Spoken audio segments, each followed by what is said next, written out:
Your Canon large format printer will arrive in this condition. You'll notice on this side here you will have a serial number ID. On the top you'll have a few more straps on yours. I undid a couple so I could show you these pictures. You want to make sure that you follow steps 1 by removing the straps, 2 then pulling off the cocoon basic cover of the component, and then 3 unpacking each of the items that you see listed here to ensure that you have all the proper components necessary to assemble the printer stand as well as put the printer on the stand. Please do not dispose of any of these component pieces, 1, 2, and or 3, until you have fully assembled the printer and are ready for installation. Upon removal, your printer should look like this. You'll have your legs that'll be here underneath the foam covering, so you'll flip these over. You'll notice also in each component area there are different parts. So again, you want to make sure you remove all the component pieces, but do not throw anything away until you are completed with the assembly. These sheets right here are used for your testing of the printer. Okay, this is the only thing they are used for. They are actually inside 2 pieces of cardboard, so you're not feeding this cardboard sheet through, you're feeding the additional sheet. So we will put these off to the side. Your owner manuals will either be on top or in shipping may have adjusted themselves in their position. But you're looking for this book right here for the assembly guide. This is the setup. The second book that is in here, which you can't see the front of, which I'll show you in a future video, will be the stand setup guide. So they are both packed in this bag right here, marked, and this is for multiple units. So again, in your manual bag, you're going to have this, which has the installation instructions for everything, and then you have your SD21, which is your instructions of actually putting the printer stand together. There are 3 component pieces to the printer stand. As I showed you previously earlier, the legs are in here. You're going to remove the legs and put them down on the floor as such. Your crossbar is in the center here, which basically sets into these areas right here on each leg, and then that would basically require 4 bolts, 2 on each leg, and that basically assembles the base of the stand to put the printer on it. So as you start to remove the plastic, you'll notice that you have your catch tray bar here. You'll have your media expanders as well as your tray here. All your bolts and wrenches that you need will be in this component here. Everything is basically in one bag that you need to assemble the printer. So again, you just want to make sure you hold on to these. And the tools, the hex piece. Here's your roll adapter you'll end up putting on the spindle. There's a set of inks here. We're going to go across to the other side of the printer here. You can see I have my manual still out. Okay, you're going to remove the plastic over here. You'll notice that your print head is here. The remaining inks and power cord are on this side here. So we'll be back in just a moment attaching the legs so you can see how that is attached. So your legs are going to come covered like this. You're actually just going to remove that cardboard, which is going to expose the holes that your crossbar will fit into. Your crossbar hook will go up in this top hole, which will line your 2 bolt holes up. There's a hook at the bottom of that crossbar as well. You'll notice here, and that goes into the bottom of the leg. So I'm going to demonstrate that now. When doing so, you want to make sure you have your 4 bolts that you will pull out. These are the bolts that are necessary, 2 on each leg. Okay, so you're going to get your crossbar here, and it's simply, again, just going to hang in your leg, which is kind of convenient because it'll hold it in the space for you. You can actually lean it down like this on the floor. You want to insert your bolts. You want to make sure you don't cross thread them, so you want to put them in finger tight. You have top one and a bottom one here. Okay. Once you've got them finger tight, you want to then proceed to the other leg. The good thing is that this can roll around, so it makes it easy for you to attach the other leg. Again, Canon makes these to where they're self-install. It's been very simple to install for a single person. The only time you need the additional personnel is the one to take the box off of the printer, and then when you go to lift the printer up onto the stand. Okay. So we will then grab out of the same bag that we grabbed the bolts, we will grab the Allen wrench to tighten this all the way down. My lovely camera assistant here handed me the Allen wrench. So this is the big Allen wrench here for these. They will basically just line up in here and just tighten them up. You just want them completely tightened. Okay, so the stand does have a left and a right. You'll notice that it is marked an L on one side and a right on the other. You'll also notice the left side is much skinnier than the right side. So here's your L here. There's a point kind of holder here that the printer will sit on. This is the back of the stand here where your catch tray holder can be as well, but I'm going to show you different catch tray positions. What you want to do is you want to line your printer hand stand up against the back of the pallet here.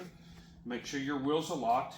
And at this point, we're just going to go ahead and pull the styrofoam off. These are not attached. They're basically just holding and basically sitting around the printer to hold the other component pieces. So we're just going to pull them off and move them to the side, exposing the full printer. Okay. Now this printer is covered in plastic in a bag, and you can remove this bag. It's simply just take down, you want to remove it all the way down before you go to pick the printer up and put it on the stand. This does require multiple people to help pick the printer up put it on the stand. Typically you want a person at each end, always, and then a person lining up the stand a little bit. You can't pick it up, set it down on the stand, and then kind of line the holes up. But if you have someone maneuvering the stand around, it does make it a little easier to line it up in the initial lift. Okay, so we've removed the bag just to kind of give you a little bit of exposure to it. So now you can see that we're at the rear of the printer here. You don't want to remove any of the taping or any of this until you actually get it on the stand and secured to the stand and put it to kind of a position. But the reason why I'm having you shoot at this angle here is that Canon recommends that you have 4 people help lift the printer up off the stand. Now you can see the stand extends past the end of the printer here. So you want to make sure that you're reaching right up underneath this edge here. You will notice that my fingers can tuck underneath there, but there's actually a little groove right here that a person can stand here and here, 2 people on the other end, to allow you to lift the printer up and put it on the stand. It just makes it really easy to accomplish. So you notice now the printer's up on the stand. I appreciate the guys' help. Joe's on the other side of the camera there. But this is critical. I want to make sure you see this, because underneath this bag down here is the actual catch tray. So you want to make sure you don't miss that when you're doing your unpacking, because this is your net catch tray system that will attach to the front and allow you to put the drawings in there. So you want to put this off to the side, because this will be the last component installed on the printer. Okay, you will notice the couple of different sizes of screws that will be left in the bag. These screws here are what's used to hold the printer to the stand, as well as a couple of other component pieces. These 4 long screws are necessary to hold the catch tray arms, so you want to make sure you're not using them to attach the printer to the bottom of the stand. Okay, so this is a shot of me laying on the ground underneath the printer here, but there are basically 3 holes that the screws will go in to hold the printer to the stand. You have one here. This is the rear of the printer. You have one here, and then you have one up front here. This is same on the left and the right. You have the 3 holes. You want to make sure you put all 6 screws at the bottom of the printer to secure the printer to the stand per Canon's instructions. All this information is available in the SD21 brochure that I showed you earlier. So this is the position that I am in to put the screws. You have this little tool here, which this screw will fit on, and basically just go up into the holes and make sure again that you attach all 6 screws to the printer and make sure they're secure and tight. So after assembling the printer on the stand, you should have 3 remaining small screws and your 4 long screws along with the 2 tools. There will be other components here. I've removed everything out of the styrofoam, so what you should have left are basically your 8-inks. I put 4 on each side. You should have your spindle wheel here. You should have your catch tray arm, print head, your catch tray netting, your power cord. These are catch tray holders. I'll explain those to you. We don't use these. It makes it very difficult for you to get the printed drawings out of the catch tray. Then you have your attachment here that will hold your spindle expanders. And then you have these 2 bars here, which I'll also explain, that are part of the catch tray unit. These are not a component we use with PhotoZoomer, however, they're available if you wish to use them in the future. Okay, so these are your catch tray arms. You'll see one's in the bag and one is out of the bag. This has your tape on it. You kind of want to leave your tape on until you get it into position. Now these are not left or right. They're actually universal. And this is again why you need the longer screws, because these are going to go into your side arms down here. So I'm going to go ahead and grab 2 of my long screws here. I'm going to grab my tool and I will show you how to line this up. Okay, so you'll notice on here you have a little knob that sticks out right here in the middle. You have one on the other side as well. You're basically going to put that knob up in this hole right here, and then your 2 screw holes are going to line up here and here. Okay, so the knob on this goes right into this hole here, and again they're equal on both sides. Okay, and then you will just be able to put the screws in. I can't do that holding one hand, so I'll put the screws in. I'll be back in just a moment. Okay, so this is what they look like attached. Now this is the fun part because you get to do it from the floor. Great for the knees. But anyway, you'll notice I left the tape on this one. I removed the tape off of this one so I can show you the function of the arm. This arm actually slides all the way back in here, and it can actually come all the way up like here and actually lift up into a different position. Now just a few moments ago, I showed you a couple of component pieces that were in your bag here. And these are these two metal clips. These two metal clips are actually designed if you are dealing with a lot of heavy material. These clips are actually designed to go in these two grooves here. So when you pull your bar forward and you lift it up into this position, they actually sit right down in here just like that to keep your front bar from ever falling all the way to the floor. Again, we've never really needed these, but Canon provides them for you. So if you want to save them, you most certainly can. If you do, we recommend that you put them in your little tray where your wheel expanders are. Now, here's another universal part of the unit is that this actual tray here can be put on either leg. Okay, so if you want it on the left or the right, it all really depends on what's exposed to the customer. So we're going to walk right over here and I'm going to show you where it's placed on the leg. Basically it just sits right here and your screw is right here in the middle. There's no real, whoops, there's my bag attached to it. Hold on a second. It just sits right on top of here, lines up, and you got one of your little screws that was left over from the previous part that we assembled for the stand. And you're basically just going to attach the screw right down in here. Good job. This, as well as these in here, so they're easily accessible when necessary. So let's talk about these two pieces right here.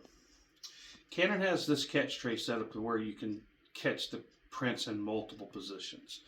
We don't use these, or at least from a photozoomer standpoint, we don't recommend using them. Because what happens is when you attach this to the stand here, basically it just sits down into a hole here, you'll have two of your small screws left over. One will go on each leg.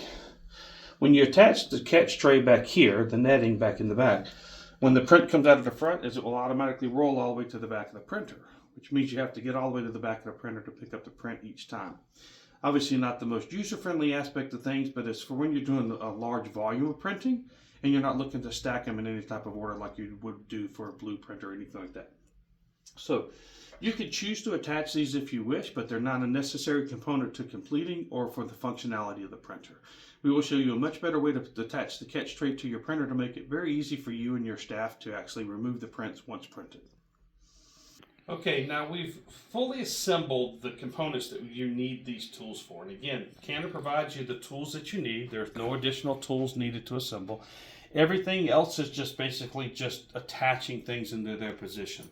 So when you're done with these, either put them in a secure place or simply just place them right down here in this tray on the side. And most people are not going to mess with that. We've never had anyone say, hey, I'm missing my Allen wrenches, but that's the most secure place to put them, so that way they're always with the printer. However, you should never need them in the future because once the printer's assembled, basically it's where it needs to be. Now what we're going to do now is show you how to remove all the tape and remaining items off this to get it prepped for printing. The very last thing you're going to do is plug in the printer, put in the print head and the inks. We're going to do that in a second video, but I want to show you basically how to remove everything because it's critical that you make sure you remove all of your tape and foam from the unit prior to doing any type of power up or further attaching other products to it. So you're simply just going to remove this. It's got no stick tape in it, where it doesn't leave any residue behind. And you're basically just going to remove this from the printer. So you'll be bored to death with some of this, so I apologize. But Canon believes in taping everything down to make sure that in shipping nothing comes loose. The critical one is going to be here in the front, as well as what's around the catch tray or the actual spindle in the printer. Okay, so we're going to pull all this tape off of here. This is where your maintenance cartridge is here, so that door will come open. You already have a brand new maintenance cartridge placed into the machine. You can remove your strips here. I'm going to leave this on because this is actually getting ready to be delivered to a client. We'll remove those once we're on site. It does not affect the functionality of anything. It's just for the aesthetic of that see-through color. Okay. So I'll operate a little faster here to kind of speed things along. Okay. Now, This is where you're going to open this component piece here. This is where your print head carriage is. This belt on here, or this clip on this belt here, is attached to this nice red tag, and it's red for a reason, because red means caution and bad. Okay, that gives you the simple instructions of making sure you remove this. The key thing is that if you leave that on and you try to power it up, your print head can't move back and forth, and you'll receive an error message. These are attached to basically just keep the print cover from bouncing up and down.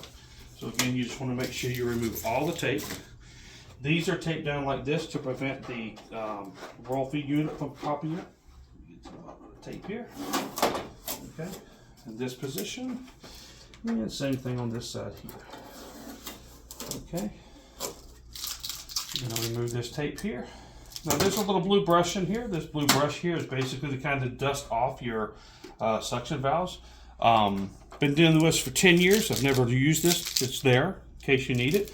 Canon does recommend you keep the dust off, and so do we. But we'll show you an easier way to do that with canned air and things like that. So you're basically just going to remove this tape, and this is taped in multiple positions, so you remember to remove it. And again, you'll see that it states on here, remove this attachment. It says it in multiple languages, but since I only speak English, we'll stick with that second one up there. Okay. To remove it from the belt is fairly simple. Once you remove this, you simply just go left to right, and it'll come right off of that rubber belt. And again, you want to make sure you remove that. Now, what I recommend store owners do, because in case you ever need to move this, is you save this. Because by placing this back on the belt, it'll keep your head from moving upon shipping or anything like that. So you want to put that in a safe space as well. Now, the last pieces we're going to take off here and are part of the print head assembly. So I just want to show you, remove this foam here, your tape, there's a plastic piece here, and that's how you put the print head in. We're going to do that in a second video. So I appreciate you paying attention to all this. The last piece you want to make sure that's internal you want to move is open your roll feed mechanism here and remove the tape off of the actual roll feed. Again, you're going to put paper in the machine. When you go to crank it up, but this little spindle has to spin, so you want to make sure that you pull these two pieces of tape off. If not, you'll hear a bunch of grinding of gears when it goes to crank up, so you want to make sure that you've double checked and removed all orange tape prior to cranking up the machine. We'll see you in the next video. Thank you.